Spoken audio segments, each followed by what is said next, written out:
Hello everyone, कैसे हैं आप सब। एक बार फिर से आपके अपने यूट्यूब चैनल ऑनलाइन केमिस्ट्री में आपका बहुत बहुत स्वागत है।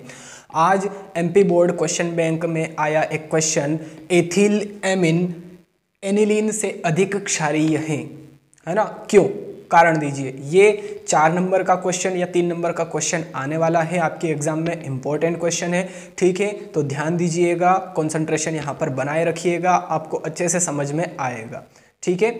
चलिए देख लेते हैं। एनिलीन में बेंजीन रिंग में अनुनाद के कारण नाइट्रोजन परमाणु का इलेक्ट्रॉन युग्म नाभिक की ओर आकर्षित होकर समस्त रिंग में विस्थापित हो जाता है, ठीक है। जो एनिलीन है, एनिलीन की स्ट्रक्चर कैसी होती है आपको पता ही है, बेंजीन रिंग होती है और उसके ऊपर क्या होता है, NH2, और इस N के पास एक लोन पेयर ऑफ इलेक्ट्रॉन होता है, ठीक है, एकाकी इलेक्ट्रॉन युग्म होता है। तो ये कहना क्या चाह रहा है कि एनिलीन में बेंजीन रिंग में अनुनाद के कारण नाइट्रोजन परमाणु का इलेक्ट्रॉन युग्म, जो एनिलीन है उसमें बेंजीन रिंग में अनुनाद होता है, मेसोमेरिक होता है, मेसोमेरिक इफेक्ट, ठीक है। अनुनाद प्रभाव के कारण क्या होता है, नाइट्रोजन परमाणु का जो एकाकी इलेक्ट्रॉन युग्म है ये नाभिक की ओर आकर्षित होकर, है ना, यहाँ पर केंद्र में नाभिक की ओर आकर्षित होकर समस्त रिंग में विस्थापित हो जाता है, ठीक है। यहाँ पर इसकी जो स्ट्रक्चर होती है, अल्टरनेट ऑर्डर में बॉन्ड लगे हुए होते हैं।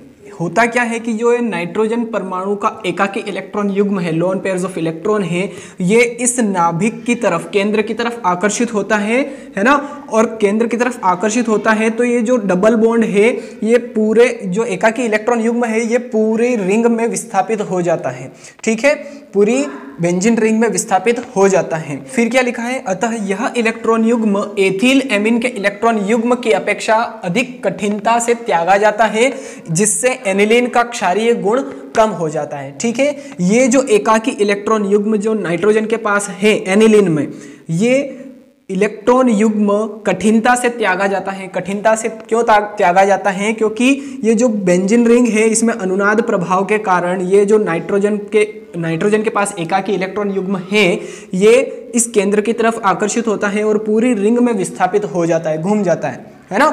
तो इस प्रकार से जो नाइट्रोजन के पास एकाकी इलेक्ट्रॉन युग्म है एनिलीन में, वो कठिनता से त्यागा जाता है और इसी कारण एनिलीन का क्षारीय गुण कम होता है। तो चलिए अब देख लेते हैं हम कि ये जो नाइट्रोजन के पास एकाकी इलेक्ट्रॉन युग्म है ये किस प्रकार से बेंजीन रिंग में विस्थापित होगा, ठीक है। एनिलीन होता है वो इस प्रकार से होता है, देखिए ये बेंजीन रिंग और यहाँ पर NH2। अब इस नाइट्रोजन के पास एक लोन पेयर्स ऑफ इलेक्ट्रॉन है, ठीक है। अब ये लोन पेयर ऑफ इलेक्ट्रॉन क्या करेगा, देखिए सबसे पहली बात तो ये ध्यान रखिए कि एक लोन पेयर ऑफ इलेक्ट्रॉन से कितने बंध बनेंगे, एक बंध बनेगा, एक बॉन्ड बनेगा। अगर 2 लोन पेयर्स ऑफ इलेक्ट्रॉन हैं तो कितने बंध बनेंगे, 2 बंध बनेंगे। अब कैसे बनेंगे, देखिए एक इलेक्ट्रॉन ये, एक इलेक्ट्रॉन ये, दोनों इस प्रकार से बंध बना लेंगे, यहाँ पर भी बंध बन जाएगा, ठीक है। तो एक इलेक्ट्रॉन पेयर है तो एक बंध बनेगा, 2 इलेक्ट्रॉन पेयर है तो 2 बंध बनेंगे, ठीक है। तो यहाँ से देखिए ये जो लोन पेयर ऑफ इलेक्ट्रॉन है ये यहाँ पर शिफ्ट हो जाएगा, यहाँ पर। और हमें पता है कि जो बेंजीन रिंग होती है उसमें अल्टरनेट ऑर्डर में डबल बॉन्ड होते हैं, ठीक है। तो अगर यहाँ पर डबल बॉन्ड आ जाएगा तो यहाँ पर जो इलेक्ट्रॉन घनत्व है वो बढ़ जाएगा, तो ये जो डबल बॉन्ड है ये यहाँ पर शिफ्ट हो जाएगा, ठीक है। तो इसकी रेजोनेंस स्ट्रक्चर कुछ इस प्रकार से बन जाएगी। देखिए सबसे पहले तो बेंजीन रिंग बना देते हैं हम, बेंजीन रिंग, ये 2 बॉन्ड तो एज इट इज रहेंगे, यहाँ पर NH2 है ना। और देखिए एक बात ये भी ध्यान रखिए कि जो इलेक्ट्रॉन होते हैं उन पर कौन सा आवेश होता है, ऋण आवेश होता है, माइनस चार्ज होता है। तो यहाँ से जो इलेक्ट्रॉन है वो यहाँ पर शिफ्ट हो जाएंगे। तो देखिए 2 इलेक्ट्रॉन है ना, या एक बॉन्ड लोन पेयर है, तो एक लोन पेयर मिलके एक डबल बॉन्ड का फॉर्मेशन हो जाएगा यहाँ पर, ठीक है, क्योंकि एक बॉन्ड तो पहले था ही और एक इलेक्ट्रॉन पेयर यहाँ पर शिफ्ट हो गया तो एक बॉन्ड का और फॉर्मेशन हो गया, ठीक है। अब एक बात और ध्यान रखिए कि जो इलेक्ट्रॉन होते हैं उन पर ऋण आवेश होता है, माइनस चार्ज होता है। तो जैसे ही यहाँ से इलेक्ट्रॉन गायब हुए तो यहाँ पर अपने आप पॉजिटिव चार्ज आ जाएगा नाइट्रोजन के ऊपर, ठीक है। अब ध्यान दीजिए कि ये जो यहाँ पर जो डबल बॉन्ड है ये शिफ्ट हो जाएगा यहाँ पर, तो यहाँ पर डबल बॉन्ड था तो ये इस प्रकार से इलेक्ट्रॉन पेयर के रूप में यहाँ पर शिफ्ट हो गया, और इलेक्ट्रॉन पेयर है तो यहाँ पर हमने माइनस चार्ज लगा दिया, क्योंकि यहाँ पर इलेक्ट्रॉन घनत्व बढ़ गया है, इलेक्ट्रॉन डेंसिटी जो है वो ज़्यादा हो गई है ना, तो इसलिए यहाँ पर ऋण आवेश अधिक मात्रा में है। चलिए अब फिर से देखिए, ये जो इलेक्ट्रॉन पेयर है अब ये शिफ्ट हो जाएगा यहाँ पर, और ये जो डबल बॉन्ड है ये शिफ्ट हो जाएगा यहाँ पर, किसके रूप में, इलेक्ट्रॉन पेयर के रूप में, और यहाँ पर हो जाएगा माइनस चार्ज।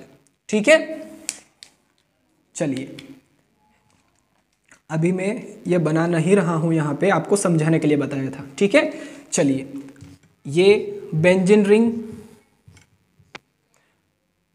ये इलेक्ट्रॉन यहाँ पर डबल बॉन्ड NH2 नाइट्रोजन पे पॉजिटिव चार्ज। ठीक है, ये तो सेम रहेगा।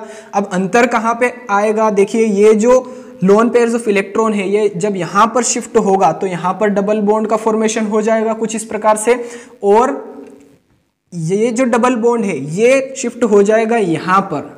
ठीक है, पैरा पोजीशन पे, तो यहाँ पर लोन पेयर्स ऑफ इलेक्ट्रॉन, और अगर लोन पेयर्स ऑफ इलेक्ट्रॉन है यानी कि इलेक्ट्रॉन डेंसिटी यहाँ पर इस पैरा पोजीशन पर बढ़ गई है तो यहाँ पर आ जाएगा माइनस चार्ज। ठीक है, क्लियर हो गया सभी को। चलिए अब देखते हैं आगे की स्ट्रक्चर। अब क्या होगा, ध्यान दीजिए, ये जो इलेक्ट्रॉन पेयर है ये यहाँ पर शिफ्ट हो जाएगा, और ये इलेक्ट्रॉन पेयर कहाँ शिफ्ट हो जाएगा, यहाँ पर। ठीक है, तो ये स्ट्रक्चर कुछ इस प्रकार से बन जाएगी, ऊपर double bond NH2 as it is, positive charge भी है नाइट्रोजन पे, और ये जो डबल बॉन्ड है ये एज इट इज रहेगा यहाँ पर।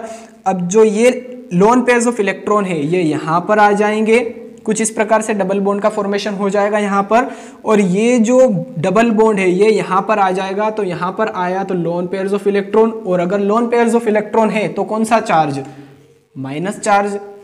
ठीक है, सभी को क्लियर हो गया। अब देखिए आगे की स्ट्रक्चर और बना रहा हूं मैं,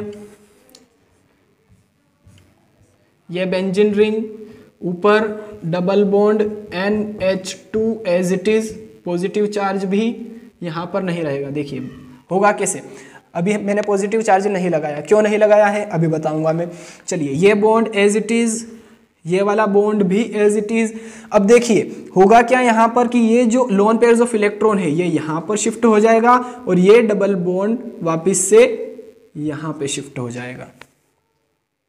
ठीक है, तो यहाँ पर अगर शिफ्ट होगा तो देखिए ये लोन पेयर ऑफ इलेक्ट्रॉन यहाँ पर शिफ्ट हो गया तो ये डबल बॉन्ड का फॉर्मेशन हो जाएगा, और यहाँ से ये डबल बॉन्ड उठ के यहाँ पर नाइट्रोजन के पास आ जाएगा, तो ये डबल बॉन्ड हट गया यहाँ से, और ये यहाँ पर वापस से लोन पेयर आ गया, और लोन पेयर आ गया यानी कि प्लस चार्ज नहीं रहेगा, पॉजिटिव चार्ज नहीं रहेगा। ठीक है, क्योंकि यहाँ पर इलेक्ट्रॉन बढ़ गए हैं। ठीक है, क्लियर हो गया। देखिए फर्स्ट में बेंजीन रिंग में बॉन्डिंग स्ट्रक्चर, बॉन्ड की जो व्यवस्था है, बॉन्ड का जो अरेंजमेंट है वो देखिए, और वहां पर देखिए लास्ट में बॉन्ड का अरेंजमेंट। तो कुल मिला के बात ये आ रही है यहाँ पे कि जो नाइट्रोजन के पास लोन पेयर्स ऑफ इलेक्ट्रॉन था वो पूरी रिंग में विस्थापित हो गया है। ठीक है, ये लोन पेयर ऑफ इलेक्ट्रॉन जो है इसके कारण ये पूरी जो बॉन्ड में व्यवस्था है, बॉन्डिंग की जो अरेंजमेंट है वो पूरी तरह से बिगड़ गई है ना, चेंज हो गई है। यानी कि यहाँ पर देखिए बॉन्डिंग अरेंजमेंट और यहाँ पर देखिए बॉन्डिंग अरेंजमेंट, दोनों में चेंज आ गया है। किसके कारण आया है, नाइट्रोजन के पास जो लोन पेयर है उसके कारण आया है, और साथ ही साथ अनुनाद के कारण, रेजोनेंस के कारण। ठीक है, जब लोन पेयर होता है ना, लोन पेयर, एक लोन पेयर है तो उससे कितने बंध का निर्माण होगा, एक बंध का निर्माण होगा। ठीक है, ये बात ध्यान रखिए। और अगर इलेक्ट्रॉन जहां पर है वहां पर कौन सा चार्ज होगा, माइनस चार्ज होगा। ठीक है, इलेक्ट्रॉन डेंसिटी जहां पर बढ़ेगी वहां पर हमें माइनस चार्ज लगाना है। ठीक, तो देखिए ये लोन पेयर ऑफ इलेक्ट्रॉन है यहाँ पर तो माइनस चार्ज, ये लोन पेयर ऑफ इलेक्ट्रॉन है यहाँ पर तो माइनस चार्ज, ये लोन पेयर ऑफ इलेक्ट्रॉन है यहाँ पर तो माइनस चार्ज। ठीक है, तो जहां पर लोन पेयर ऑफ इलेक्ट्रॉन होंगे वहां पर हमें माइनस चार्ज लगाना है। और यहाँ से देखिए जो ये लोन पेयर ऑफ इलेक्ट्रॉन गायब हुआ है तो हमने प्लस चार्ज लगाया है, तीनों में प्लस चार्ज क्यों लगाया है, क्योंकि जब इलेक्ट्रॉन विस्थापित हो जाएंगे, दूसरी जगह पर चले जाएंगे तो वहां पर अपने आप पॉजिटिव चार्ज तो आएगा ही आएगा। ठीक है, क्योंकि नेगेटिव चार्ज हट गया है वहां से। तो आई थिंक आपको ये जो पूरा आंसर है इस क्वेश्चन का पूरा आंसर अच्छे से क्लियर हो गया होगा, रेजोनेंस स्ट्रक्चर भी आपको अच्छे से क्लियर हो गई होगी। अगर आपको ये वीडियो अच्छा लगा है, पसंद आया है, इन्फॉर्मेटिव लगा है तो प्लीज़ वीडियो को लाइक ज़रूर कीजिए, अपने फ्रेंड्स के साथ में शेयर कीजिए, और अगर आप पहली बार इस चैनल पर आए हैं, वीडियो देख रहे हैं तो प्लीज़ चैनल को भी सब्सक्राइब कर लीजिए, साथ में बेल आइकन भी ज़रूर प्रेस कीजिए ताकि आगे आने वाले वीडियोज़ की नोटिफिकेशन भी आपको टाइम टू टाइम मिलती रहे। और हम इसी प्रकार से आगे एमपी बोर्ड में आए हुए, एमपी बोर्ड क्वेश्चन बैंक में आए हुए क्वेश्चंस की सीरीज़ अवेलेबल आपके लिए करवा रहे हैं। तो प्लीज़ चैनल के साथ में बने रहिएगा, चैनल को सपोर्ट कीजिएगा और उन बच्चों को भी ऐसे वीडियोस सेंड कीजिएगा, शेयर कीजिएगा जो अच्छी कोचिंग अफोर्ड नहीं कर सकते हैं और जो स्पेशली हिंदी मीडियम के स्टूडेंट हैं। ठीक है, तो बने रहिएगा चैनल के साथ में। आपको एमपी बोर्ड क्वेश्चन बैंक में आए सभी क्वेश्चंस की पूरी सीरीज़ आपको अवेलेबल हो जाएगी। ठीक है, मिलते हैं अब अगले वीडियो में, तब तक के लिए जय Hind, thank you so much.